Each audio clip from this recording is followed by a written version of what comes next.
Testimony को ध्यान से आप सुनेंगे। अपोस्टल जी, इस बहन का नाम रीटा कुमारी है, इनके हस्बैंड का नाम रविंद्र मसीह है और ये अमृतसर के रहने वाले हैं। और ये बहन खुद गुरु नानक देव हॉस्पिटल अमृतसर में ओटी डिपार्टमेंट में जॉब करते हैं और इनके हस्बैंड जो है पंजाब पुलिस में हेड कांस्टेबल की पोस्ट के ऊपर है। और 6 नवंबर 2011 में इनकी मैरिज हुई थी। मैरिड लाइफ में खुश थे, लेकिन उसके बाद जब बेबी का सोचा तो इस बहन के जो पीरियड्स से इरेगुलर हो गए। 2-2 महीने के बाद इनको पीरियड्स आते थे। डॉक्टर के पास गए, स्कैनिंग हुई तो उन्होंने बताया कि एग्स जो हैं वो प्रॉपरली ग्रो नहीं कर रहे हैं। उन्होंने मेडिसिन खाने को बोला और जब 5 साल लगातार इन्होंने मेडिसिन खाई तो मार्च 2016 में जाके 5 साल बाद शादी के इनको फर्स्ट टाइम प्रेगनेंसी कंसीव हुई। लेकिन दूसरे महीने में इनको एक शैतानी सपना आता है और उसमें इन्होंने देखा कि कोई इनका बच्चा जो है वो चुरा रहा है। और नेक्स्ट डे जब ये मॉर्निंग उठे, इनको ब्लीडिंग हुई और डॉक्टर के पास गए। डॉक्टर ने ये बताया कि बेबी ग्रो ना होने की वजह से आपका मिसकैरेज हो गया है। उसके बाद फरवरी 2018 में ये बहन दूसरी बार प्रेग्नेंट हुए, सेम सपना आया, फिर से इनका मिसकैरेज हो गया। उसके बाद नवंबर 2019 में तीसरी बार ये बहन प्रेग्नेंट हुए, फिर से इनको ब्लीडिंग हुई, इनका केस खराब होया, इनका बेबी जो था वो डेड हो गया और वो भी केस खत्म हो गया। चौथी बार अक्टूबर 2022 में ये बहन प्रेग्नेंट हुए। इस बार इन्होंने प्रेगनेंसी सेफ रखने के लिए, एग्स को ग्रो करने के लिए इन्होंने इंजेक्शन से लगवाए और 60 इंजेक्शन इन्होंने लगाए। 2 महीने लगातार लगाते रहे और उसके बाद क्या हुआ, फिर से वही अटैक हुआ, वही सपना आया कि कोई बच्चा चुरा रहा है और इस बार भी इनका मिसकैरेज हो गया। और 4 बार मिसकैरेजेस होने के बाद ये दोनों अंदर से पूरी तरह से टूट चुके थे, निराश थे। इनके हस्बैंड दूसरों के बच्चों को जब देखते थे अपने मन में एक एस्टिमेट लगाते थे कि अगर हमारे भी अपने टाइम के ऊपर बच्चा हो गया होता तो अब तक हमारा बच्चा जो बेटा बेटी था कितना बड़ा हो जाना था उसने। और इनके हस्बैंड के जो डिपार्टमेंट में जो दोस्त थे वो भी इनको बोलते थे अन्य जगहों पर जाने के लिए। और जब ये घर में कोई नई चीज लेते थे, इन्होंने अपना घर बनाया है, इन्होंने अपना प्लॉट लिया, गाड़ी ली है, तो रिश्तेदार ये ताना देते थे कि ये सब किसके लिए कर रहे हो, तुम्हारे कोई संतान तो है नहीं, बच्चा तो है नहीं। और जब ऐसी बातें सुनने को मिलती थी तो दोनों रोते थे। और इन्होंने 12 साल लगातार इलाज करवाया, बड़े बड़े हॉस्पिटल डॉक्टर के पास गए और 25 डॉक्टर्स चेंज करने के बाद रिजल्ट बिल्कुल 0 था। और एंड में डॉक्टर्स ने लास्ट में यही बोला कि मिसकैरेजेस होने के बाद आपका जो यूट्रस है वो इतना वीक हो चुका है कि नेचुरली वो प्रेगनेंसी को कंसीव नहीं कर पाएगा, आपको आईवीएफ की तरफ जाना चाहिए। 17 दिसंबर को अपोस्टल जी इन्होंने आईवीएफ के लिए अपनी अपॉइंटमेंट को बुक करवाया और 17 दिसंबर को इनको आईवीएफ के लिए बुलाया गया था। मगर इनका फेथ जो था प्रभु के ऊपर था, क्योंकि उसके अगले दिन ही इनको चर्च से फोन आया कि तुम्हारी प्रेयर माउंटेन के ऊपर विजिट है, आपने प्रेयर माउंटेन के ऊपर आना है। और जब इन्होंने प्रार्थना को रिसीव किया, इनका मन चेंज हुआ कि दिसंबर मंथ में चर्च में बड़ी मीटिंग्स है कि अगर मैंने आईवीएफ करवा लिया तो डॉक्टर बोलेंगे कि तुम बेड रेस्ट करो और डॉक्टर मुझे बोलेंगे कि कहीं बाहर नहीं जाना है। और ये बहन सोच रहे थे कि अगर मैं चर्च नहीं गई तो मीटिंग मिस हो जाएगी। इन्होंने प्लान किया कि चलो 2 महीने बाद आईवीएफ करवाते हैं कि मैंने मीटिंग नहीं मिस करनी, प्रभु को फर्स्ट प्रायोरिटी दी इन्होंने। और अपोस्टल जी उन बड़ी मीटिंग्स में जब चर्च में आए और 31 दिसंबर 2024 की द क्रॉसओवर नाइट मीटिंग में आपने स्पेशल प्रेयर करी और उस दिन सब कलीसिया के ऊपर अनॉइंटेड शॉल के साथ भी प्रेयर हुई थी। उस प्रेयर को भी हम देख सकते हैं। अपने हाथों को उठा।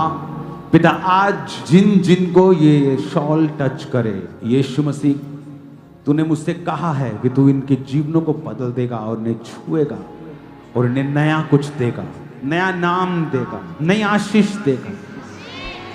आज आप इस नॉर्मल शॉल को नहीं, आप ये सोच लेना कि ये शॉल वही है जो जीसस के कंधे पे था। उस शॉल को लगाना स्टार्ट करो।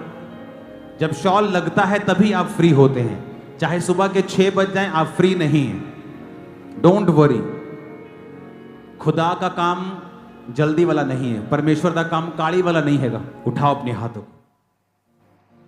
और अपोस्टल ये दोनों उस समय ही चर्च में मौजूद थे और जैसे ही आपने प्रेयर करी, अनॉइंटेड शॉल के साथ इनके ऊपर प्रेयर हुई, उसी टाइम वो सारे शैतानी अटैक इनके ऊपर से खत्म हुए। नेक्स्ट डे अपोस्टल जी इस बहन के ड्रीम चेंज हुए और आप इनके विजन में आए और आपने इनको वर्ड दिए कि तू ब्लेस है। और उसके 4 दिन के बाद इन्होंने प्रेगनेंसी टेस्ट किया तो इनका टेस्ट फिर से पॉजिटिव आया और इस बार कोई अटैक नहीं हुआ, कोई दुष्टात्मक अटैक नहीं। और शादी के 14 साल के बाद हेल्दी बेबी गर्ल के साथ, बेटी के साथ परमेश्वर ने आशीषित किया और सारी शर्मिंदगियां, रोना खत्म हो चुका है। परमेश्वर ने आनंदित किया है। अपने लोकां नू दुखां चों निकालदा है, अपने लोकां नू दुखां चों निकालदा है।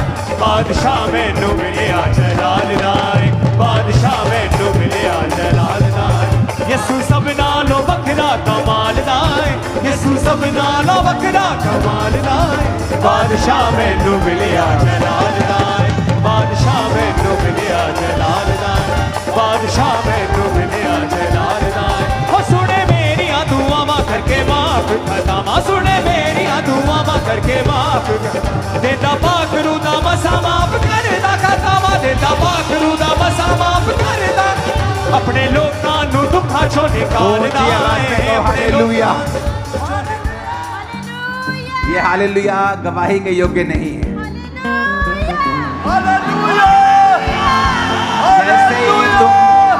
जैसे ही तुम सेलिब्रेट करोगे तुम्हारी अपनी टेस्टिमनी भी तुम्हारे पास होगी।